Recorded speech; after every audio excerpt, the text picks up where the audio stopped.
Let's bring in my guest. He's a 3-time national champion, a former 5th-round pick, 8-year NFL vet, 2-time All-Big 12 performer, co-captain, Butkus Award semifinalist, and co-host of Old School here on 93.7 The Ticket with Derek Pearson, weekdays from 4 to 6 p.m. Mr. Jay Foreman, how you doing, my friend? Hey, what's going on? Hey, man, real quick. So Tony White was able to turn around the defense as well or better than anybody could have expected in his first year as the defensive coordinator here at Nebraska. We're going to talk about year 2 here in a second. But what do you think were the biggest keys to turning around the Black Shirts this past season? Well, I think obviously, I think the communication and the clear teaching and developing the players, inside the classroom and building them up confidence. I think the one thing he did was, curtail his defensive scheme to, players that started or the ones that, came in.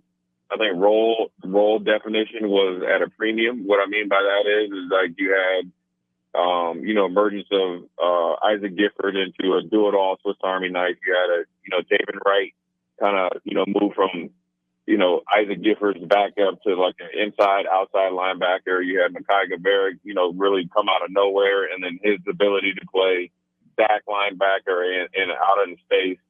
Deshaun Singleton, and let's not forget like Omar Brown and obviously Tommy Hill. So I think what they came in and as a staff, in particular Tony White, he came in and showed some confidence in the guys, gave them a good defensive game plan that kind of fit their skill set, and they believed in it. I think there was a lot of detail in it.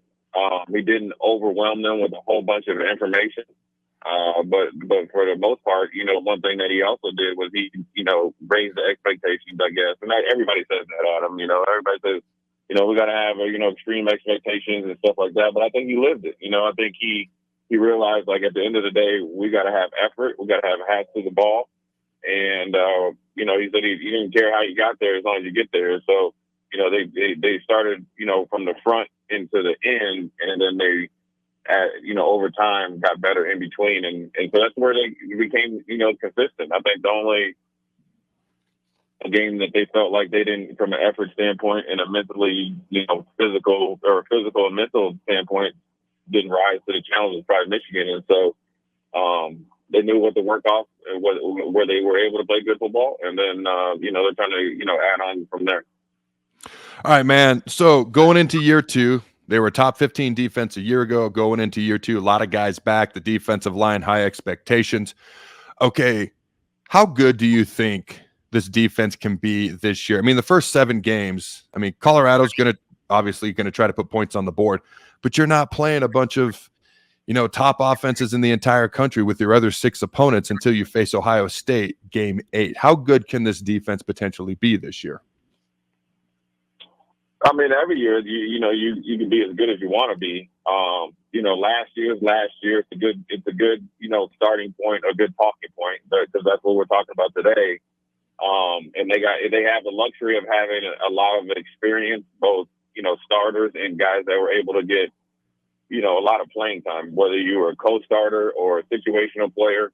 The depth is there, and that's what you need to play in college football because of, injuries, but then also you want to have multiple bodies that throw at offenses. So, they have a lot of potential. They got some guys that can get after the quarterback, have shown, the ability to. You got Jamari Butler on the outside. You got Prince Well on the outside as well. If MJ Sherman gets it going, then you got 3 legitimate pass rushers. You got some inside presence. And you got a lot of guys that have started and played well at times as defensive backs. And then, you got some, more than capable guys in the middle. And then you got some, free agent pickups or transfer portal pickups. So, the one thing I think that will take them to the next level is really falling in love with the details, right? Like as a linebacker, as a middle linebacker, I got to know what Adam Carricker and Jason Peter are doing. And I need to not only know what you're doing, I need to know why you're doing it. And I need to know what the defensive ends are doing, and I need to know why they're doing it.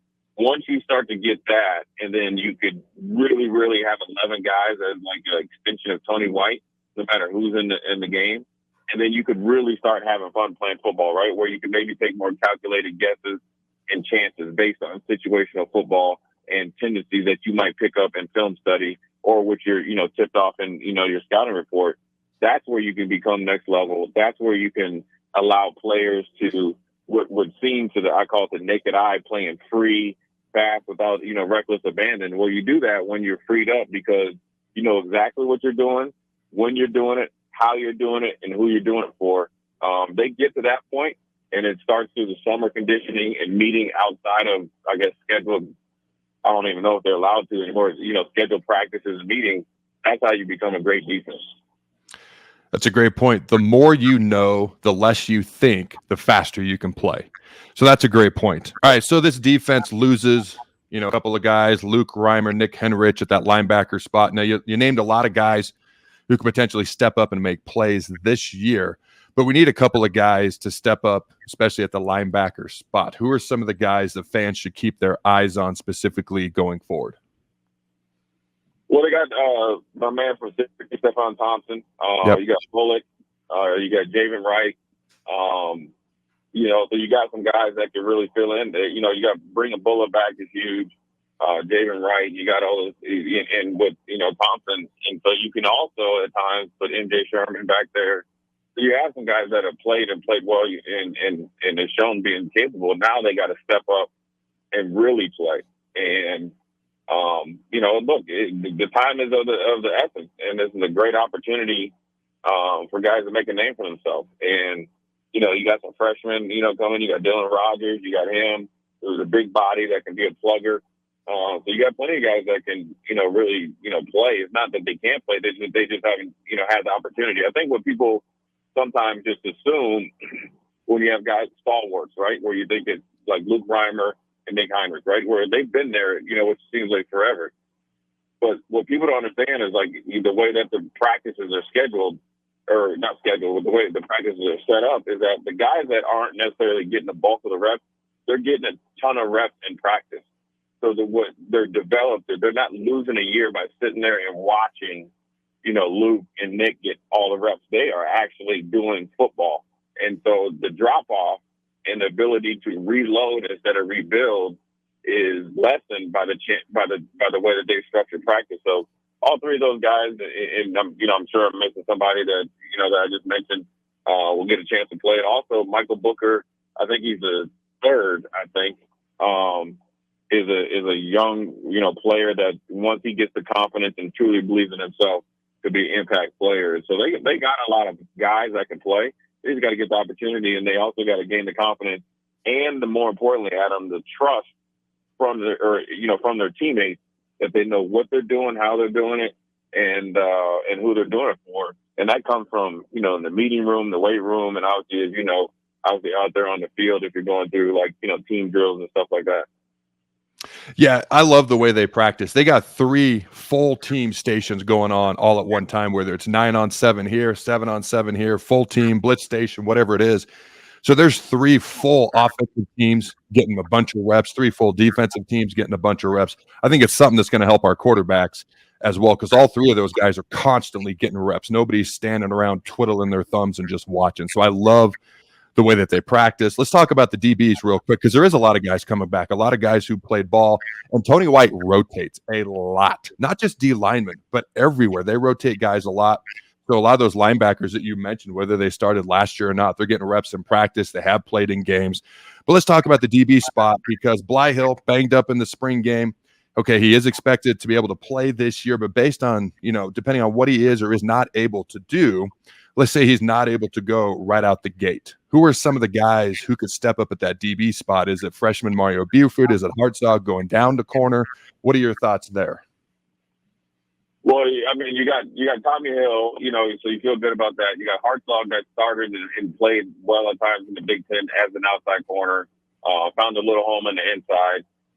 You got Buford, the freshman that can play.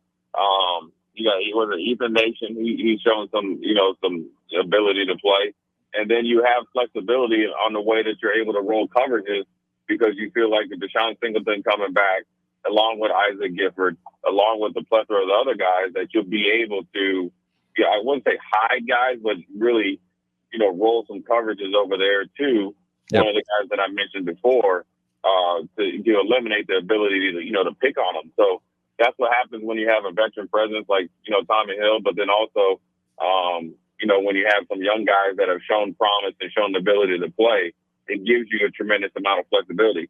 And, the one thing about it, what you said is Tony White plays a lot of guys, but he doesn't play them unless they've earned it. And that's the difference. Right now, you'd like to have, when I played and you played, where it's like you have your top 14 guys because there's a true separation. But until that happens, you're going to put guys in positions to make plays to earn more reps or lose reps based on somebody else playing better or you're not playing well enough. And so that's where you're able to, I wouldn't say withstand a, kind of a freak injury with Bly Hill, but it allows you not to lose that much sleep because you have some depth there, you have some experience where you're just not taking a guy straight from essentially high school and throwing him into the Big Ten. You have guys that have played there and performed well at times. Another guy I'd like to throw out there, just because he's such a freaking explosive athlete, won the slam dunk competition, a long jumper. He's a young guy, so I'm not sure exactly where he's at mentally just yet, understanding everything, but Jeremiah Charles is another guy to maybe keep your eye on potentially as well. All right, man, this next topic is one I don't know if other people avoid it. I know that I avoid it just because I don't want to talk about it, but I'm going to ask you, okay, if Tony White is a head coach next year, okay, there's a decent chance he might be, all right, if he is our next defensive coordinator, is there a strong possibility our next defensive coordinator's on Nebraska's staff already, potentially? Oh, man, that's, I just assume so.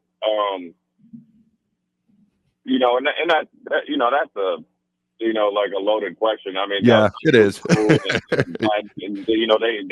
they got to go and, do their due diligence. And then also, here's also, not to dance around the question, let's just say Tony White is the head coach somewhere. Who says he doesn't, try to take maybe the defensive coordinator in waiting with him?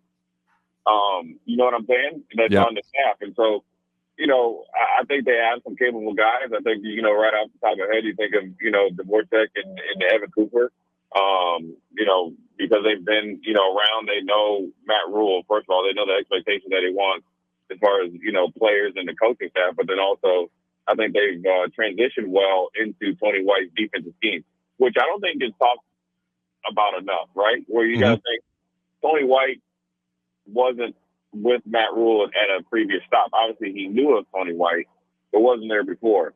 So that means actually, as a defensive coordinator, he has to do a really good job of coaching, training, and mentoring, and all that. I just mentioned to the coaching staff first, the defensive coaches first. They can give it to the players. And so when I just talked about Evan Cooper and Dvorak, that's how you're able to have those guys as like the coaches or the head coaches in waiting. That might be a possibility if that happens. But, to be honest with you, like you can't even really think about that until the defense performs well, right? Yeah. And also it's supply and demand. Ultimately, the better that the defense plays, everybody's going to be able to eat off it, right? And that's what Coach Will said. He wants all his coaches to go be head coaches because if that's happening, that means Nebraska's winning. They're not hiring coaches when, you're not playing well. So, obviously, the defense has got a lot of, pressure on them or expectations, but as long as they approach their work and their business, everybody will, get the accolades and opportunities that they, can dream of. Yeah, that was a completely loaded question. It's one that I've avoided. It's one I haven't asked anyone else, but I asked you because when it comes to talking Husker football, you're one of the smartest guys around, and I knew you'd be able to handle it. So I appreciate your insight on that. Now I got some fun questions, okay? And I love asking guys this question just because the reactions I get sometimes are so funny. All right, 94 Nebraska. I've talked to Zadiska, Wiegert, some of the other guys, and they will all say that the 95 Huskers were the 94 Huskers backups, so 94 Nebraska would beat 95 Nebraska if it were somehow possible to play that game. Now, you were there for both those teams. Okay, if it were possible to play that matchup, 94 Nebraska, 95 Nebraska, just a fun question, who does Jay Foreman predict would win that game? I'd probably say 95 because I think, obviously I think Tommy and Lawrence were at an unstoppable stage in their career at that, they were a year older, right? It's like Adam Carricker after his rookie year in the NFL versus Adam Carricker before he got drafted. I mean, if you come down and be child's play. So I think 95. I mean, 95 is one of the best teams of all time. Of football history, and in my opinion, the best. But it's nowhere lower than number 4 or in the top 4, and it's definitely not 4. So so it's hard to even. It's not even a question. Now I'm gonna tell you, here's the harder question: would 97 beat 94 or vice versa? And a lot of people just anoint 94, but 97 doesn't get the credit. And I'm almost willing to bet that 97 would beat 94. Now, that's a great question that I had not thought to propose to anybody. So, okay, so you think 97, if we could play this mythical matchup, if we could actually play it out, you would give 97 the edge. So I'm curious, why is that? Well, because of the offensive line, the ability to run the ball. Now, look, I think Nebraska's defense obviously was stud. I just feel like we were probably a little bit more explosive, I guess, through the air. It's hard because you got Tommy Frazier and LP over there. It's hard. I mean, we would have had our work cut out for us, Adam. We would have definitely needed a bye week after that game. But I think that game would have been like 16-17 or 17-16. It would have been I used to call them a white knuckle game where all you're doing is got your fist balled up and you're just fighting the whole time. So, yeah, I mean, I think. Look, I was blessed to be here for all 3. Be part of all 3. Obviously, I think 95 is the the cream of the crop. But 97 and 4 is nothing to turn your nose up at. And to be honest with you, 96 team, we didn't complete the mission. But man, that team was loaded too. That team was loaded, and you just didn't we weren't able to get over the finish line. But yeah, I mean, Nebraska had some great teams back then. So I was 96. I would have been 12. I was born in 84. I remember before that season, preseason number 1, Nebraska was, you guys were, and there were analysts talking about how you guys look like an NFL team. Okay, and obviously the ball didn't bounce the way we wanted to entirely that year. It happens that way. But you make a great point about 96 and the talent and ability that was on that team. All right, last question, again, for fun, and then we got to take a break. All right, 97 Nebraska, 97 Michigan. How badly does Nebraska beat Michigan if you guys could have played them? Oh, man. I mean, I'm not gonna take anything away from Michigan. And I had one of my good friends, high school teammate on that team. They had Charles Woodson and that, but it wasn't. I'm not even gonna. I mean, I'm saying this, and everybody's like, probably like, "Oh, you're biased." It wouldn't have been close. It really wouldn't have. It wouldn't have been close. And you got to give them kudos. They went undefeated. They we were co-national champions. I don't see anything that they do or did that would have been effective against us defensively. And I know a lot of the guys that played on their defense, they couldn't compete and they couldn't hold up with us. We were faster than them. We were bigger than them. We were better football players than them. We were a better team than them, more dominant team. So, I like our chances, and I'm sure if you're up there in Ann Arbor and John Jansen is asking somebody, I'm sure they like their chances. It sucks that we never got a chance to play. Because, we were a little bit too early in the process. Hey, man, I appreciate you joining me. I asked him on that same question, and I phrased it about the exact same way just because I like to have fun with things. I think it was like 2 years ago, but I do remember his response when it comes to the amount of rushing yards. He said Nebraska would have put up over 400 rushing yards on them and would have won by about 21 points. So I always like to have fun with those questions. I appreciate you joining me, Jay.